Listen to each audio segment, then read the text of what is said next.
नमस्कार, जनप्रवाद सुपरफास्ट में आपका स्वागत है। मैं हूं हेमेंद्र सिंह। एक नजर डालते हैं आज की सुर्खियों पर। यूपी महाराष्ट्र से कर्नाटक तक पीएफआई पर एनआईए एटीएस की रेड। शाहीन बाग में अर्धसैनिक बलों की गश्त, हिरासत में 247 लोग।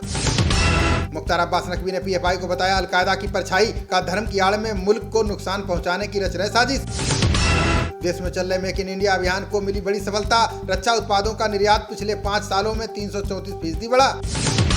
गुजरात में अगले महीने होगी एशिया की सबसे बड़ी रक्षा प्रदर्शनी। 18 से होगी शुरुआत। सिर्फ स्वदेशी कंपनियां ही लेंगी हिस्सा।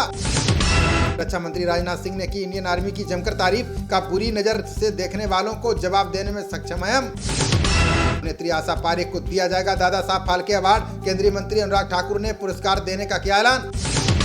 शिंजो आबे के राजकीय अंतिम संस्कार में शामिल हुए पीएम मोदी का, दुख की घड़ी में दिवंगत प्रधानमंत्री को याद कर रहा है भारत।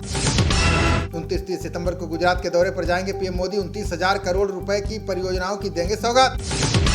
सियासी संकट के बीच प्रधानमंत्री मोदी करेंगे राजस्थान का दौरा। 30 सितंबर को आएंगे, अबू रोड कर सकते हैं संबोधित।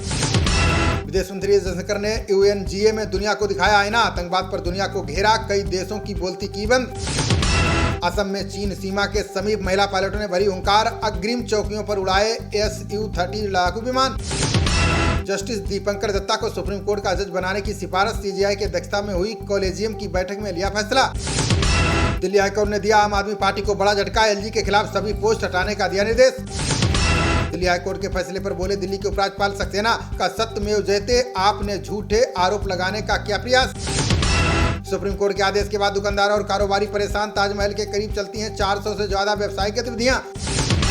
कई इस्लामिक कट्टरपंथी संगठनों को नहीं पच रहा ट्रांसजेंडर कानून। पाकिस्तान में अब तक 23,000 से ज्यादा मर्द बन चुके हैं औरत। शिवसेना नेता संजय राउत का जेल में ही बीतेगा दशहरा। जमानत याचिका पर सुनवाई 10 अक्टूबर तक टली। ब्लूमबर्ग बिलियनियर्स इंडेक्स में तीसरे स्थान पर खिसके गौतम अडानी। 1 नंबर पर बने हुए हैं Elon Musk. Mukesh Ambani top 10 से बाहर। आंध्र प्रदेश में तिरुपति के पास हुआ गजब सड़क हादसा। मर्सिडीज कार से टकराकर ट्रैक्टर के हुए 2 टुकड़े। चुनाव से पहले गृहमंत्री अमित शाह ने दी गांधीनगर को बड़ी सौगात। कलोल शहर में 750 बिस्तरों वाले अस्पताल का किया शिलान्यास। शाह ने रूपल वरदायनी माता मंदिर के स्वर्ण गर्भगृह का किया उद्घाटन। गुजरात टेक्नोलॉजिकल यूनिवर्सिटी के नए भवन का भी किया शिलान्यास। विवाद के चलते अशोक गहलोत से काफी नाराज है सोनिया गांधी। सचिन पायलट की मुख्यमंत्री पद की दावेदारी हुई मजबूत। राजनीतिक सरगर्मी के बीच दिल्ली पहुंचे कांग्रेस नेता सचिन पायलट। सोनिया गांधी समेत कई वरिष्ठ नेताओं से कर सकते हैं मुलाकात। मधुसूदन मिस्त्री ने कांग्रेस अध्यक्ष सोनिया गांधी से की मुलाकात। कहा, अभी तक पवन बंसल और थरूर ने लिया नामांकन पत्र।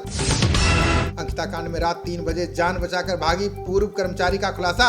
अयासी का अड्डा था, इसी केस का वनतारा रिजॉर्ट होता था गलत काम। जेडीयू अध्यक्ष ललन सिंह ने निकाला जागरूकता एवं सतर्कता मार्च। बिहार में लोकसभा की सभी 40 सीटें जीतने का किया दावा। मुख्यमंत्री भगवंत मान ने विधानसभा में पेश किया विश्वास मत। कांग्रेस विधायकों ने विशेष सत्र के पहले दिन किया हंगामा। दिल्ली में कांग्रेस नेता हरिजीत यादव ने एयर होस्टेस से किया दुराचार। पीड़िता ने आरोपी को कमरे में किया बंद, करवाया गिरफ्तार। टीकाकरण अभियान के आगे धीरे धीरे दम तोड़ रहा है कोरोना वायरस। 4,000 से भी नीचे आए दैनिक संक्रमित। सक्रिय मरीज भी घटे। राष्ट्रपति मुर्मू ने HAL रॉकेट इंजन निर्माण केंद्र का किया उद्घाटन। बोली, कर्नाटक में इसरो के लिए एक ही स्थान पर बनेंगे रॉकेट इंजन। गुजरात से कांग्रेस सांसद शक्ति सिंह गोहिल ने किया दावा। बोले, गुजरात में केजरीवाल के सभी उम्मीदवारों की जमानत होगी जब्त। पलानीस्वामी ने अन्ना द्रमुक के संगठन मंत्री रामचंद्रन को निकाला बाहर। ओ पनीर सेल्वम ने तुरंत बना दिया पार्टी का राजनीतिक सलाहकार। 200 से ज्यादा भारतीय तीर्थयात्री जाएंगे पाकिस्तान के हसन अब्दाल। 28 अक्टूबर को साका पंजा साहिब समारोह में लेंगे भाग। हैदराबाद के पंडाल में दुर्गा प्रतिमा खंडित किए जाने से तनाव। पुलिस ने 2 मुस्लिम महिला आरोपियों को किया गिरफ्तार। तमिलनाडु के मदुरई में सामने आया चंडीगढ़ जैसा कांड। लड़कियों की असली वीडियो बनाकर प्रेमी को भेजती थी प्रेमिका। पुलिस ने किया गिरफ्तार। सुप्रीम कोर्ट ने EWS कोटे पर फैसला रखा सुरक्षित। सामान्य वर्ग के गरीबों को 10% आरक्षण को दी गई थी चुनौती। यमुना एक्सप्रेसवे प्राधिकरण ने रिकॉर्ड में अनुपलब्ध भूखंड का किया भुगतान। प्लाट की खरीद पर स्टाम्प शुल्क के रूप में खर्च किए थे 10 लाख रुपए। भारत जोड़ो यात्रा के खिलाफ दाखिल जनहित याचिका खारिज। केरल हाईकोर्ट ने दिशा निर्देश जारी करने से किया इनकार। जयपुर ग्रेटर नगर निगम की महापौर सौम्या गुर्जर बर्खास्त। गुर्जर पर नगर निगम के आयुक्त के साथ हाथापाई करने का है आरोप। सरकार ने IL&FS बोर्ड निदेशक मंडल में किया पुनर्गठन। CS राजन को फिर से नामित किया गया गैर कार्यकारी चेयरमैन। समुद्री मत्स्यिकी अनुसंधान संस्थान ने विकसित की उपचार की नई पद्धति। यकृति रोग के लिए बेहद उपयोगी होगी प्राकृतिक उपचार प्रणाली। मध्य प्रदेश के गरबा पंडालों में पहचान पत्र की जांच के बाद मिलेगा प्रवेश। नरोत्तम मिश्रा बोले, पवित्र त्योहार पर शांति सद्भाव बनाए रखना जरूरी। राष्ट्रीय स्वच्छ वायु कार्यक्रम के तहत केंद्र सरकार ने तय किया एजेंडा, 2026 तक प्रदूषणकारी कणों को 40% कम करने का लक्ष्य। रूस में हिरासत में लिए गए जापानी राजनयिक संवेदनशील जानकारी प्राप्त करने की कोशिश का लगा है आरोप। जापान ने रूस के जासूसी के आरोपों को किया खारिज, का रूसी अधिकारियों ने अपमानजनक तरीके से की पूछताछ। भारत में गेहूं निर्यात पर प्रतिबंध से सिंगापुर में महंगा हुआ आटा, $11 प्रति किलो हुई दुबई से आने वाले आटे की कीमत। उनका इस्तेमाल नहीं कर सकेंगे आंध्र प्रदेश बिजली निगम के कर्मचारी, 1 अक्टूबर से लागू होगा नियम, बातें नहीं सिर्फ काम पर देना होगा ध्यान। F-61 को लेकर भारत की आपत्ति पर जो बाइडेन ने दी सफाई, बोले भारत और पाकिस्तान अमेरिका के अलग अलग तरह से साझेदार।